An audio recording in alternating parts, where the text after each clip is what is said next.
Mr. Alarcon, sagutin mo to. Ah, sige po, ma'am. Basic. 2 plus 2. Ah, 22, ma'am. Bobo, paano naging 22 yun? Di ba mapagsasamaan lang yun, ma'am? 2 plus 2? Binigyan ako ni Pedro ng 5 chocolate at binigyan din ako ni Maria ng 10 chocolate. Anong meron ako? Diabetes po, ma'am. Algebra naman tayo, class. Find the x. Ah, ma'am. Ma'am, iniwan ka na nga ng x. Hahanapin mo pa? Respeto naman, ma'am. Lumabas ka, Mr. Alarcon. Mr. Alarcon, anong nangyari sa'yo? Ba't ang bobo mo sa math? Ikaw din naman po, ma'am eh. Anong sabi mo? O sige, ilan na po ako, ma'am? 19. O, diba? Isa lang ako. Yes! Ang taas ng score ko! Anong score mo, Scarlett? Ah, 19 yung score ko. Ay, hindi perfect. Buti pa ako, naka 20. Bawi ka na lang next time, ha? Scarlett, nagawa mo ba yung assignment natin? May assignment tayo? Hala, di ko nagawa. Huwag mo nang sasabihin kay mama. Ah, sige, di ko sasabihin. Ma'am, may assignment po pala tayo. Ay, oo nga pala, may assignment tayo, class. Ang hindi gumawa ng assignment, bagsak sa akin, ha? Bida-bida talaga tong si Samantha. Okay, class. Sinong iboboto niyong president? I nominate Scarlett, ma'am. Ako?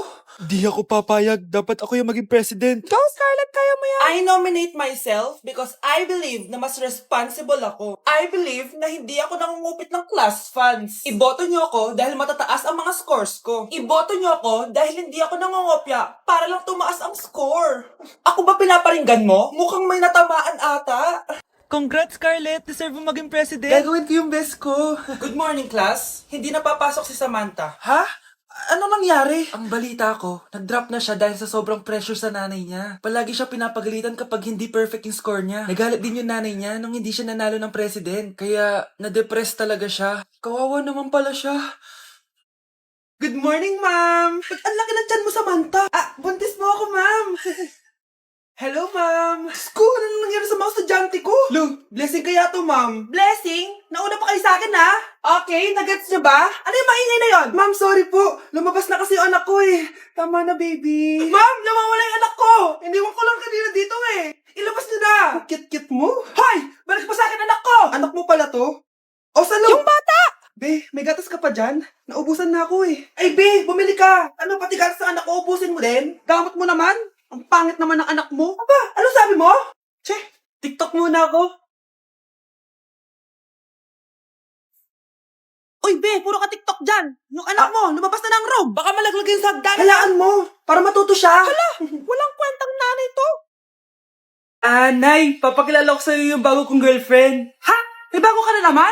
Siguraduhin mong mas matino yan kaysa sa nauna, ah. Opo, Nay, mas mabait to, tapos mas maganda. Ah, hello po, tita. Ah, ikaw pala yung bagong girlfriend ng anak ko? Ah, opo, tita.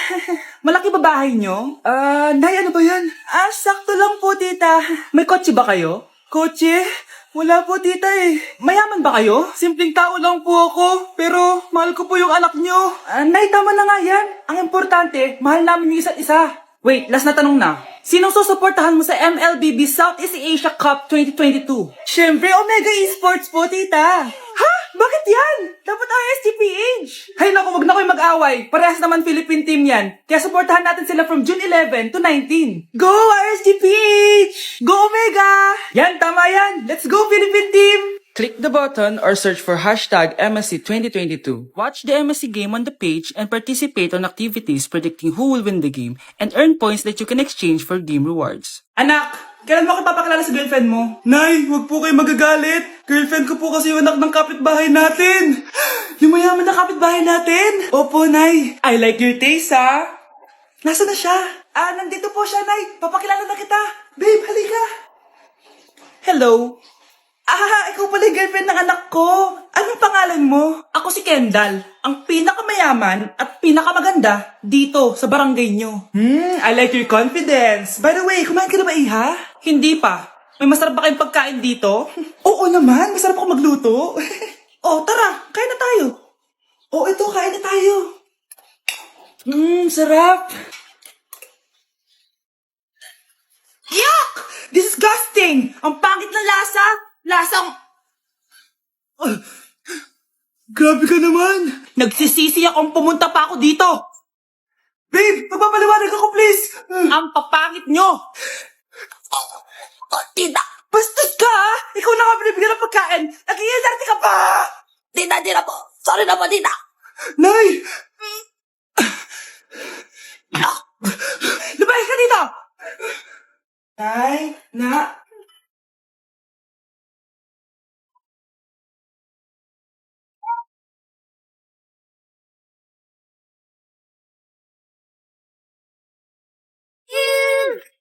You are mine. You are mine.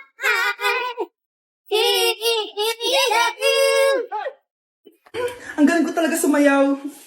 Marunong po pala kayo sumayaw, Nay. Kyle? Kung di mo lang naman tatanong, champion lang naman ako sa sayawan dati. Wow, champion po kayo, Nay. Kaya nga nagtataka nga ako sa tatlo mong kapatid. Puro kaliwa ang paa. Kailangan pampakaluan. Nay, subukan ko pa yung sinasayaw nyo. Susubukan mo? Sigurado ka? Oh.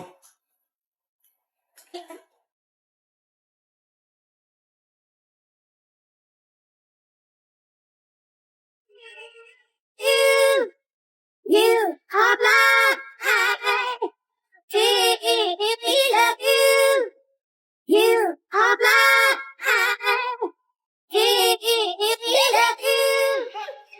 Ang galing mo sumayaw, Kyle. Anak nga talaga kita.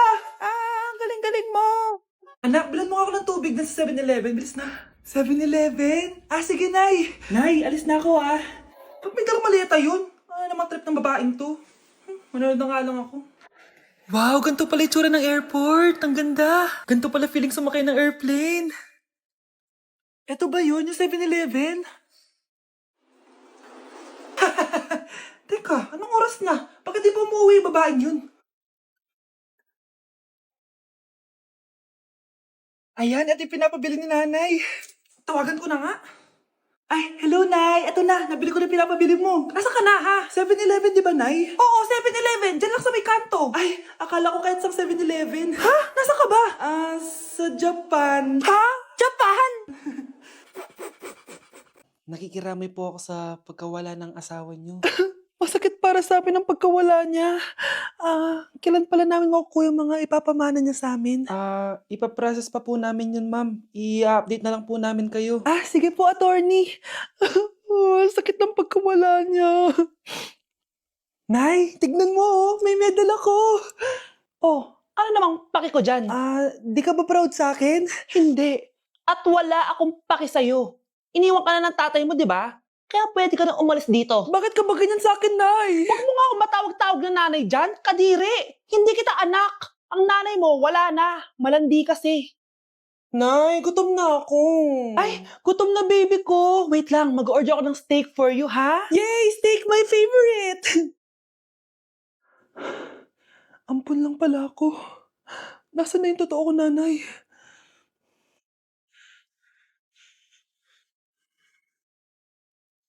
Tulog sila.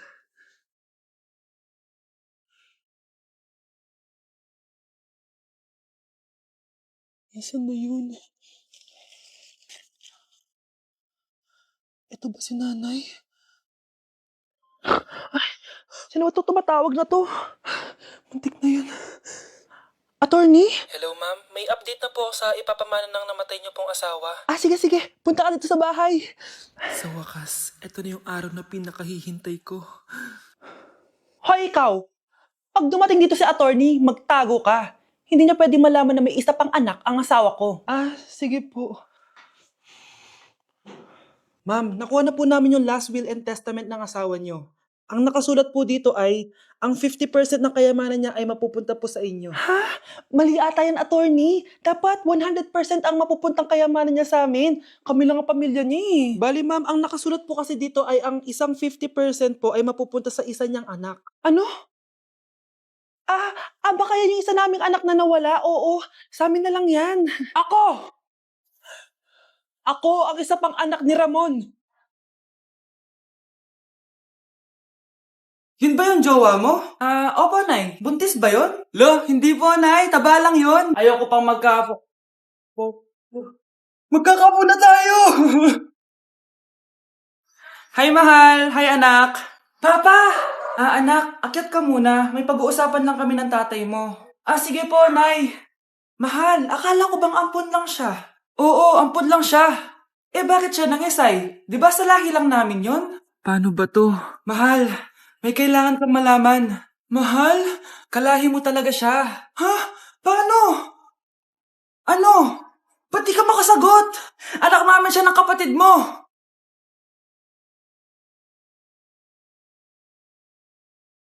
Rosa, paano mo nagawa sa akin to? Ako nga wala akong anak sa labas. Mahal, pasensya ka na. Mahal? Mahal! Mahal!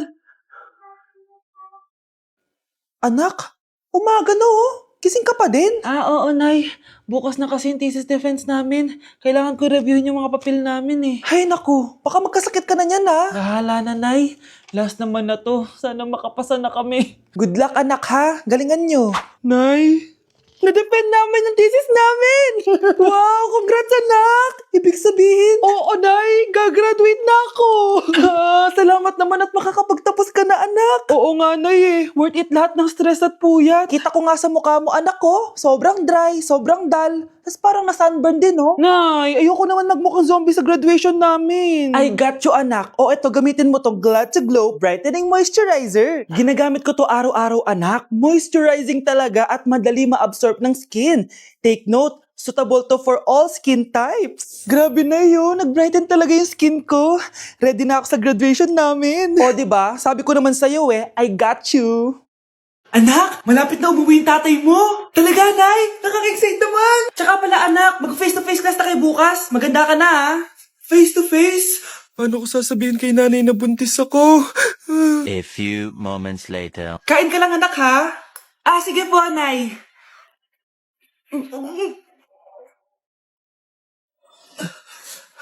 Anak, may sakit ka ba?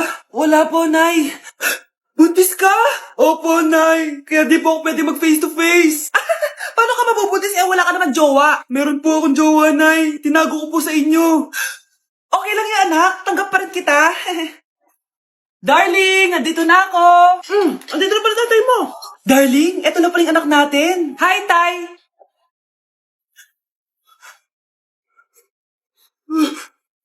May problema ba? Darling, magpapaliwanag ako. Nay, siya po yung sinasabi ko na boyfriend ko. Kahit malakas ang ulan, wala pa ding suspension. Wala pa ding suspension? O anak, pumasok ka na. Ayoko, Nay. Magsususpend din naman. Ang tamad mo talaga. Kaya ka bumabagsak Pumasok ka na. Sige na nga, papasok na ako. O, be, napatawag ka. Lakas ng ulan, be. Papasok ka ba? Wala pa suspension, di ba? Huwag na natin hintayin mag-suspend, be. Huwag na tayo pumasok. Oo, sige, be. Huwag na tayo pumasok. Di na naman papasok mga teacher natin. Walang papasok, ha? Oo, be. Huwag na tayo pumasok. Hello, pre. Nasaan na kayo? Papunta na ako ng classroom. Nasa bahay kami, pre. Anong ginagawa mo dyan? Ha? Bakit nasa bahay kayo? Di ka ba updated? Suspended na daw yung klase. Basa-basa ka kasi. Bakit kayo lang nag-suspend? Nakapag-swimming na ako dito, oh. Good morning, class. Nasaan yung mga estudyante ko? Alis na nga ako. Present po, ma'am. Ano po lesson natin today, ma'am? Patahimikin mo na ako! Diba binagsak mo ako dati, ma'am? Ako naman ang magpapabagsak sa'yo ngayon. Lumayo ka! Labanan mo! Ayan na naman siya. Puro na naman cellphone. Magugas ka nga ng plato doon? Sige na ako bahala dyan. Talaga lang, Sinasabi ko sa'yo. A few moments later. Anak, akala ko ba magugas ka ng plato doon? Ganda nito, Apakatamad talaga ng batang to. Scarlett! Ang bango naman nito.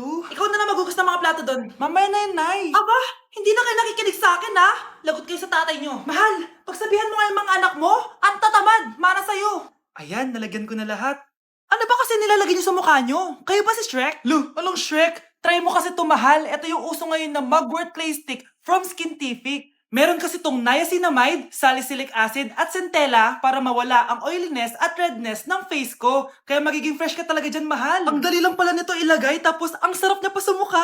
Twice a week lang namin yung ginagamit, Nay. Tapos winawash namin yan using warm water. Kaya tignan mo naman, fresh na fresh ang skin namin. Ba't kasi ngayon niya lang ito pinatry sa akin? Ang ganda pala nito. Sige na, Nay. Marami pa kaming gagawin Oh, akala niyo nakalimutan ko na? Magugas kayo ng plato doon. Sabi ko sa'yo, huwag na tayo pumunta dito